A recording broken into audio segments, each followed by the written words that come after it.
السلام عليكم ورحمة الله وبركاته. الله أكبر الله أكبر الله أكبر الله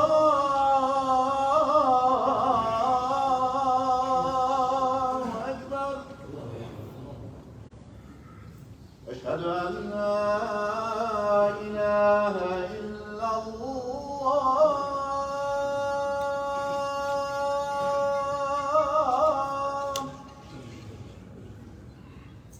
أشهد أن لا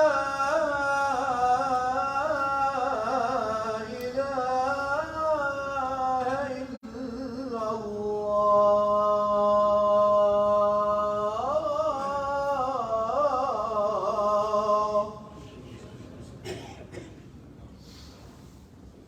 أشهد أن محمدا رسول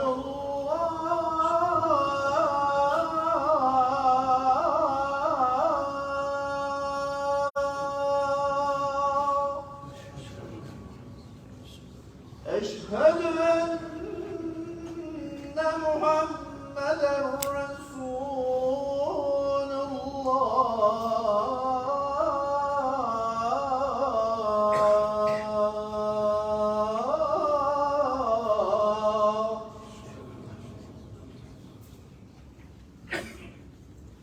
حي على الصلاة.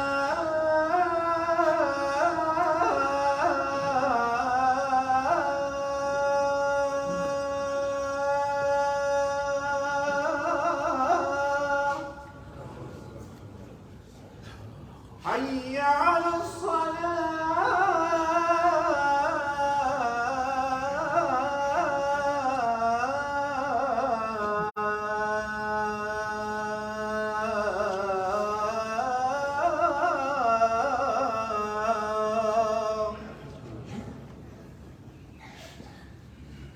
حي على الفلاح.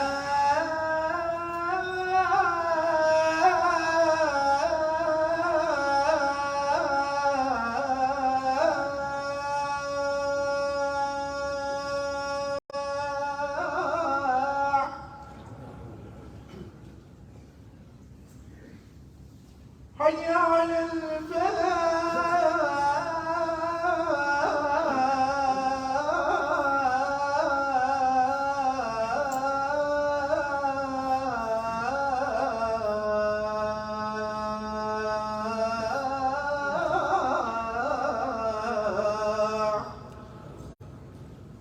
الله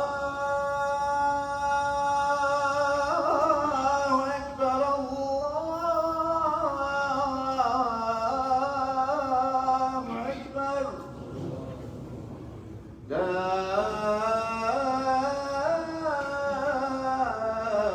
إله إلا الله.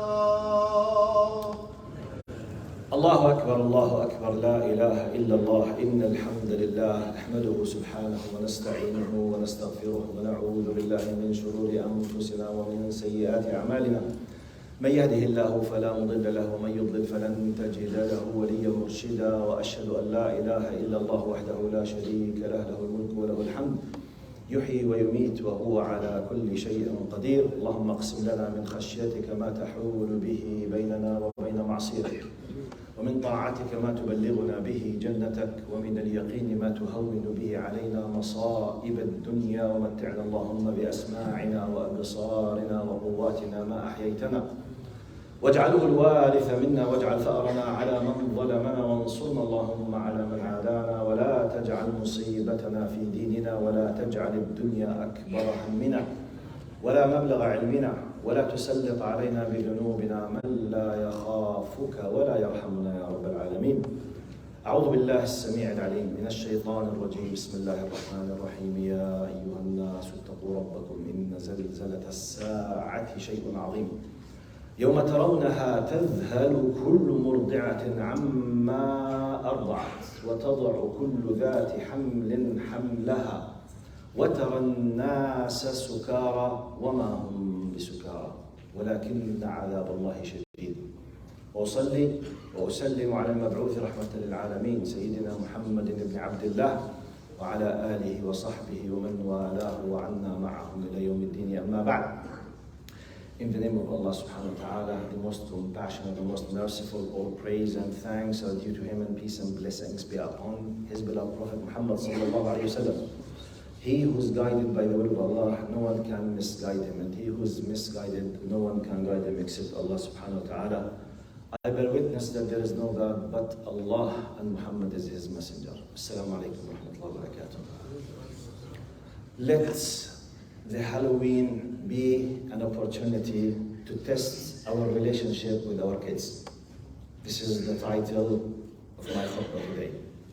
I repeat, let the Halloween be an opportunity to test our relationship with our kids. My basic aim from this khutbah is to spread awareness and to empower you with the true knowledge how to deal with such occasions. Because this is repeatable. It's not just the Halloween, we have many different things. Now, I will highlight things through points. Now, number one, before I start my talk, Muslims, wherever they are, they should be abiding by the law. We should respect the law wherever we go. But my discussion has nothing to do with the law. My discussion has to do with culture. Culture contains many items, including religions. So let's separate, because some Muslims, for whatever reason, they mix everything together in one package. Whatever happens, immediately they became afraid to say anything or to do anything because it could be against the law. Our discussion is a religious, cultural, intellectual discussion. Has nothing to do with the law. Number one. Number two, try to imagine with me, try to picture the following possibility. Do your best to use the faculty of imagination to imagine the following. Imagine when Ramadan is approaching, a fear, a panic attack happened between our friends in other cultures, Chinese, Buddhists, Jews, Christians. They start all of them shaking. They don't know what to say to their kids because they don't know how they will prevent their kids from fasting Ramadan with us. Does this happen, by the way? Or just a very funny imagination? Type. 99% of us, we fast the day of Arafah. Imagine a panic attack will be with Chinese, Buddhists, Hindus, Jews, Christians, because what can we do? Our kids will fast the Arafah with Muslims. Muslims will fast Arafah, what can we do? Does this happen? In reality, does it happen? It's impossible, it does not happen. Even though we have 2 million Muslims, most of them, they do fast Arafah. Right. Let's come to the time of Eid al-Adha or Eid, where we sacrifice. Those who would like to follow the Sunnah, we have some certain rituals we have to do. Before you need to stop, for example, cutting your nails, your hair, a lot of things you need to do. Then you have rituals in slaughtering, the sheep or whatever. So we have a long. Is there a panic attack will happen among others? Be careful. Now, we have to celebrate Eid with them. No one is forcing anyone to follow the culture or religion of anyone. So for God's sake, why when some other segments, portions, cultures have their own culture or religion and they would love to celebrate it, Muslims will panic because they can't control their children? Just make a quick, logical, mathematical analogy. Does this happen in the opposite side? The answer definitely is no. Number 3. Do you think Muslims are prevented from feeling happy with others? The answer is no. Do you think it's prohibited for Muslims to celebrate or to share or to join good times with others? No. The problem when Muslims face something has religious faith roots that goes against their faith, they are asked not to participate. Imagine for the following now. This is just a logical introduction. Imagine for whatever reason, Canadians in general, they have a culture, custom, tradition, call it whatever you want. Wherever you go, for example, in Ontario or in whole Canada, every neighborhood, by the end of every month, they go and bring sweets to each other with the aim of breaking the ice with the new neighbors. Culture. Hello, nice. I'm in 211, your neighbor just wanted to say, I noticed that you are a new neighbor. My name is David, I am James, I am Muhammad. Oh, hello, nice, salam, that's it. Do you think it's prohibited to participate? No, no problem. No problem. Give sweets, look the door, say hello, no problem. So don't let anyone play a dirty game against your mind. Hey, look, you know, you have a, phobia. You don't share. No, we do share. But let me remind you the following now. You need to know as a following. It's just a reminder.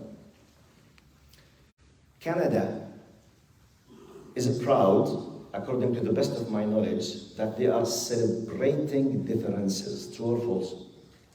They are multicultural, multi-ethnic, multi-religious, all kind of multi-things you can ever imagine. It's in this country. By the way, it's part of its power. If this is controlled or finished, many people will not be proud anymore to be in this country because simply some powers will be controlling others, like in many other countries. So there's no distinguished point. Remember, one of the pillars of this country, they celebrate differences.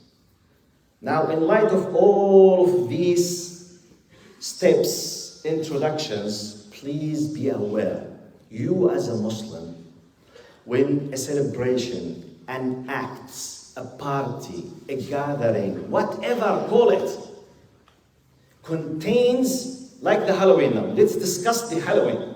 You can read tens of sites and different, but most of them, they go around that it contains paganist roots, satanic roots. To the best of my knowledge, the origin of the Halloween basically came from the Irish people and the Scottish people. Ireland and Scotland, thousands of years ago. Most of people on earth, or many of them, they were paganists. They worship, they have many gods, they have a lot of myths, part of their belief, thousands of years ago. Most of people on earth, for thousands of years, they were farmers. The idea of having the harvest by the end of the summer, it was part of the culture of any group on earth. Because of their myths as paganists, like any other places, they used to believe in their own paganist belief that by the end of the harvest time, which is the end of the summer, October, basically, they believe that evil gods will come in this time and evil spirits will be spreading, especially at the end of this month. Now, their thoughts, their myths, they thought, regardless how, when, why, this is not my problem. I'm just quoting what they used to think. They used to think, now, if we offered a sacrifice from our harvest, or our sheep or camels or cows, just to protect ourselves from these evil gods and evil spirits, in addition, we do something else. We have a very scary costumes to make these spirits feel afraid not to touch us. This is how they used to think. Paganists. So it has a satanic, paganist roots.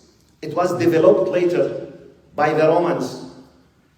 Romans, they invaded what we know now as UK, which contains, used to contain the Irish, the Welsh, the Scottish, now mixed cultures. Then Christianity came into the line. Some Christian priests at a certain time, they made benefit this and Christianized part of these traditions. This is not our problem. So at the end, The origin contains something has to do with something directly against our faith. We don't believe in evil gods.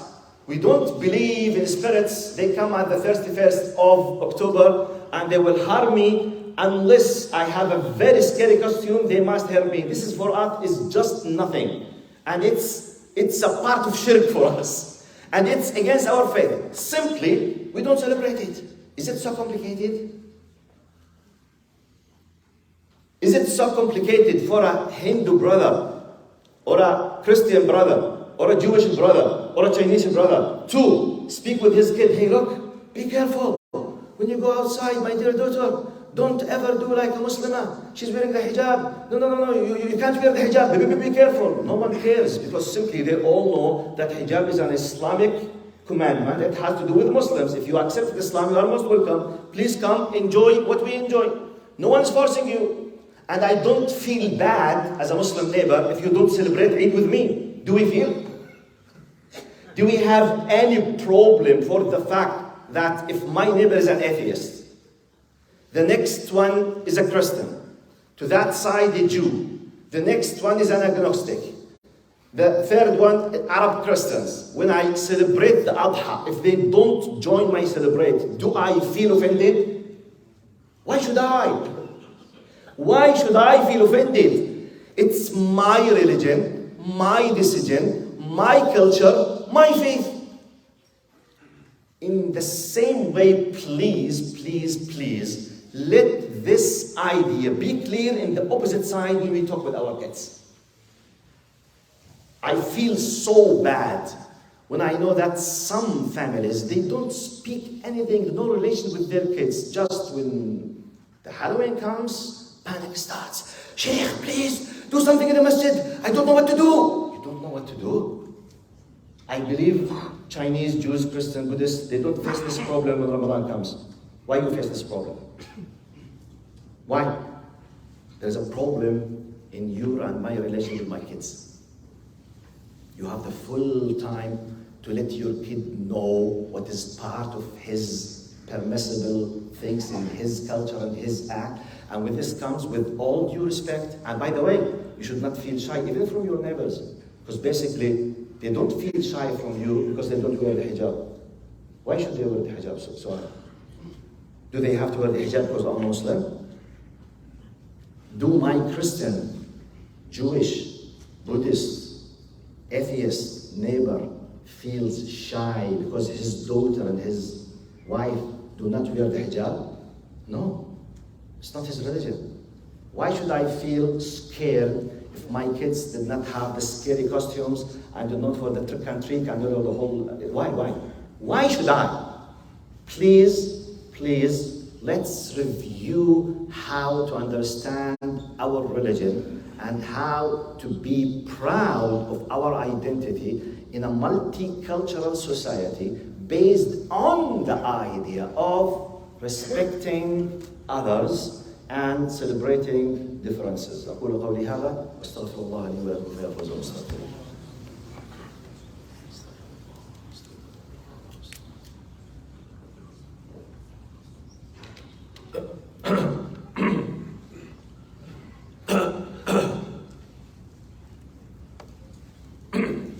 Now, Bismillah, alhamdulillah, wassalatu wassalamu ala rasulillah wa ala alihi wa sahbihi man wala. إن الحمد لله نحمده سبحانه ونستعينه ونستغفره ونعوذ بالله من شرور أنفسنا ومن سيئات أعمالنا من يهده الله فلا مضل له ومن يضلل فلن تجد له وليا مرشدا وأشهد أن لا إله إلا الله وحده لا شريك له له الملك وله الحمد وهو على كل شيء قدير. What was the title of my khutbah? It was let the Halloween be an opportunity to test our relationship with our kids.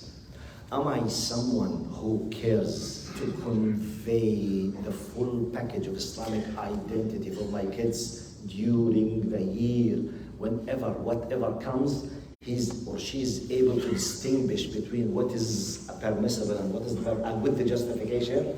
This does not need, we do not wait for the thing till it happens, then we panic and we go to the sheikh, solve the problem. Collect the kids at the masjid. Immediately, we need something, an emergency. It's not an emergency, it's a continuous thing.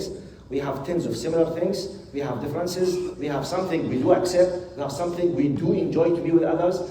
So let's make it clear. Why I'm saying that? I think here in this masjid, and in many other masajid, I myself and most of the brothers, Jazakumullah khairan, we do always highlight the hadith of Prophet Muhammad sallallahu alaihi wasallam, "Atadruna man al-muflis?" Do you know who's the bankrupt? The bankrupt is the one who will come in the day of judgment, وَيَأْتِي وَقَدْ ضَرَبَ هَذَا وَشَتَمَ هَذَا وَظَلَمَ هَذَا, and he will be on a status that he did a lot of bad things, including injustice. This is a general. Now, he will be, even though he was from those who used to pray, to donate, to do good, to do khair, however, he used to do, so this will go with this will go with this, and he might be in a very difficult situation. My point from this hadith, the concept, ظَلَمَ هَذَا, he did injustice. I personally think one of the greatest level of injustice to leave our kids without having the Islamic understanding, Islamic identity, and they lose their identity, simply they became part of whatever else when it comes. By this, we are doing injustice for them. We are forsaking them to be something else, regardless what this else is. This is one of the greatest injustice. I believe my son, my daughter have the full rights to stand in the day of judgment before Allah, asking Him, Ya Allah, take my rights from my father, from my mother. Me, dear son, I've done everything for you. Daddy, you brought a car for me, yes. You took me to the best schools, yes, I admit. You bring me the best sweets, yes. The best clothes, yes. Best sport, yes. But Dad, you didn't tell me about my religion, my identity. And I knew that, and I loved it, because I wanted to enjoy. So you and me, we share the disaster. Come with me, my dad. You are a criminal with me. I'm not just alone.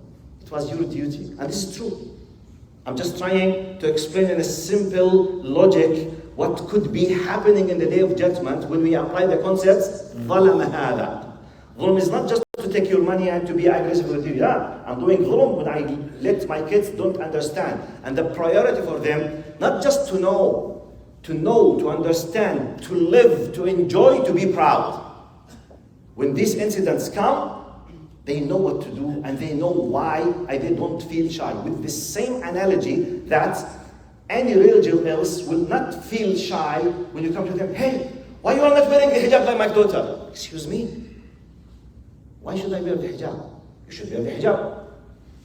Or otherwise, you are an exclusivist. Excuse me, sir. Am I exclusivist? Even if I'm an atheist living in Canada, but I was not wearing, yes, you should respect me because I'm a Muslim and my daughter wear the hijab, you should wear the hijab. Can you imagine something more funny than this if I did it? Can you imagine? It will be so funny, crazy. No one accepts it.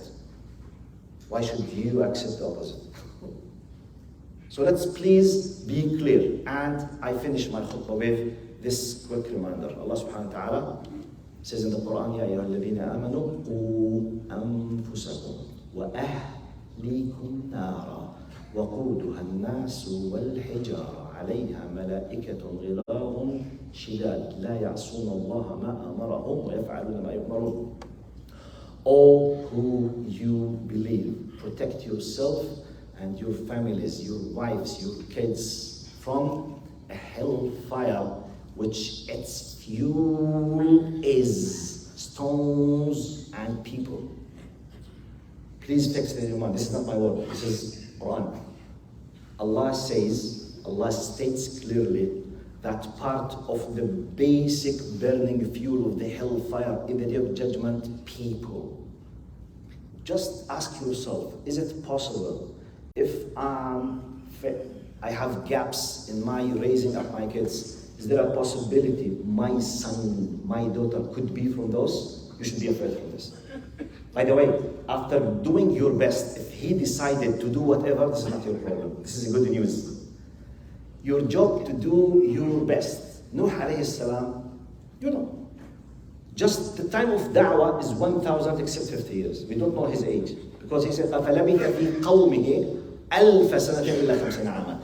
The time that he spent with his people. We don't know how many years after that. We have no idea. 1,300, 2,000, Allah knows. Regardless, 1,000 years just making da'wah. His own son did not listen to him.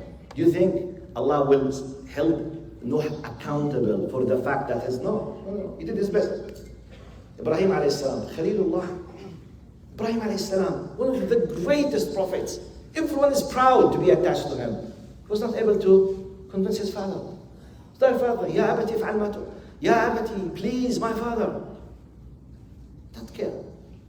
If you don't stop, I will get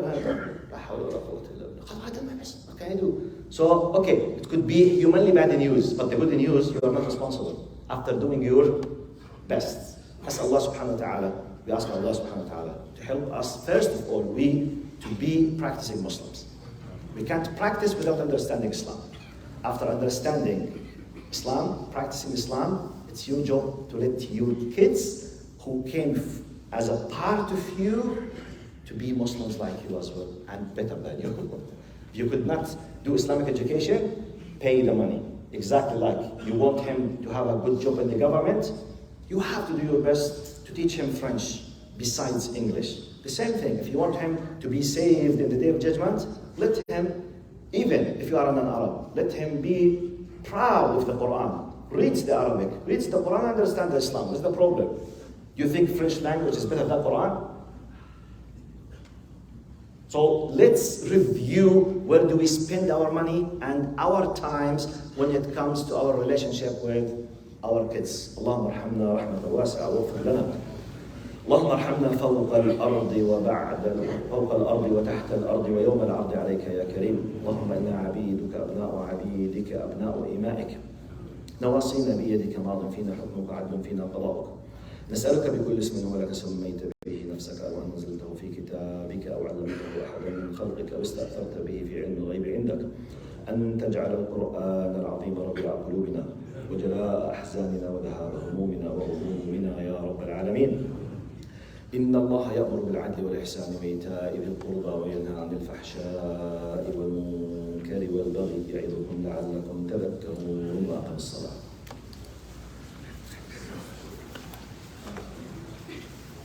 الله أكبر الله أكبر الله